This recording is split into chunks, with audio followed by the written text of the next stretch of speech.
Hi, it's Cameron Reynolds. Let's go through our process for making pollen patties. We keep tweaking it and keep tweaking it, and it's a matter of saving time and energy on our part, and also getting a product that's going to be as easy for the bees to take in as quickly as possible, and also, you know, be really desirable to them. So, first off, let's get some syrup. Now, this stuff right here is the same thing that we feed as far as liquid feed to our bees. We just water it down. We'll show you that in another video. Alright, so we got this bucket right here. And I've got some already going over here. Now from there, we put these heating elements that are from Mann Lake. They're immersion heaters. This is not for honey, this is for syrup. It gets too hot for honey and you're going to end up degrading it. You can end up degrading your syrup over time as well. If you keep it in here too long, you start causing it to darken. And so this just enough to make the viscosity lower due to the heat that it's going through. And that's going to make it so much easier on the next stage. So now that we've got this warmed up nice in here, well, there we go. Much thicker. I mean, that's just real thick. Alright, so got ourselves a tote of Ultra Bee here, and shoveling works as good as anything. He spilled a little bit. Most of this mess was my 4-year-old son attempting to help. Most of it, not all of it. Some people ask why I don't feed a pollen sub dry. Well, they will not take it if there's a trickle of pollen coming in my experience at all. And we get a trickle through most of our summer. And a lot of our big colonies have a good bit of bee bread, but what about the little ones? So we're going to take care of them. That's just about perfect. And you want to kind of shake it down. I find the warning label spot right there on the Lowe's is the size that I need, or the amount that I need. All right, now off to the side. So the first thing you want to do is take your syrup. You want to pour it in. Now you can get these red buckets, which I really like, from Firehouse Subs. They're a couple dollars. They come with a lid, but man, they smell like pickles. Your whole vehicle is going to smell like pickles. The bucket's going to smell like pickles for a long time. But the bees don't seem to mind, actually. Maybe that's a secret ingredient we've been missing for years. Hey, Jimmy, what are you doing? You want to give Mommy a hug? Well, you can do it as soon as the video's over. Alright, so now we're going to take the pollen sub and we are going to add a little bit of it. Well, maybe a lot more of it.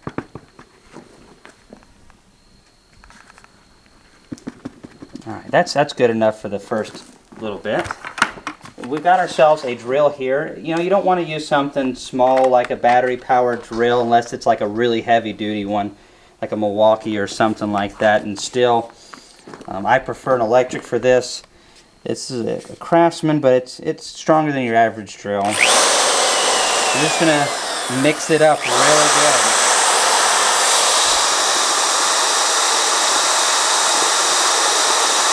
And let me tell you, it makes a huge difference when your syrup is warmed. You can put it on a stove top, all that kind of stuff if you're doing a smaller quantity.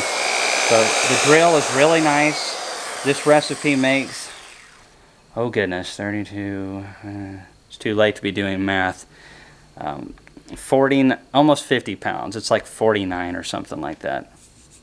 No, 47 pounds. And this one's halfway done and this one's completely done. Now it's going to look a little soft right now, but that's because the syrup was really hot.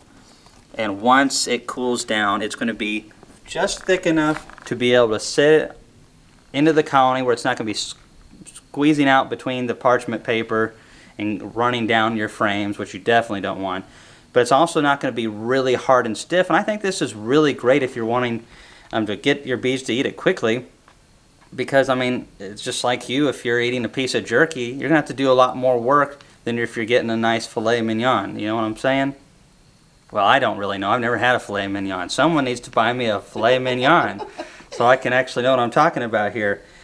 But so again, the recipe is 15 pounds of Ultra B, and then it's 32 pounds of syrup. There's several different syrups that you can use. I'm not going to go through the whole process of mixing this because it's just going to be loud and boring. Let me tell you, it is boring.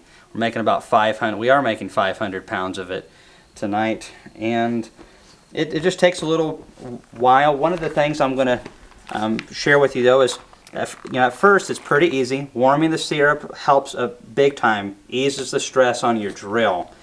But once you start getting towards the last 5 pounds or so of sub, it's going to take a little bit more effort. You probably need to stop the drill, take this spinner, and you're going to be pushing it down in there because you end up getting it thicker on top, and at the bottom it still is pretty thin and has a higher concentration of syrup to sub ratio. So you're just going to want to push that down, work it in, and then resume mixing that in. Make sure you have it even. That's one of the things that we've found, that you end up with thick stuff on top and then it gets too thin towards the bottom, too thick on top, all that kind of stuff. Having the syrup hot makes it so much easier for the whole process. And then if you're going to store this stuff, you can do it for a pretty long time. I found, well, the longest I've stored it is 5 months. Now I had a extra bucket that was just sitting down in the basement, pretty much forgot about it, and it looked just as good as when I made it. The texture was great, no mold, nothing on it. Now of course that was with a very similar recipe to this, but we were adding a little bit of sugar to it, and when you take away some of the syrup and add granulated sugar, it's going to obviously thicken the material up, but also puts more strain on your drill and is a lot harder to mix up. It definitely works. So if you're wanting a thicker patty, you can tweak the ratio like that, but more and more we just kept shifting away from the granulated sugar.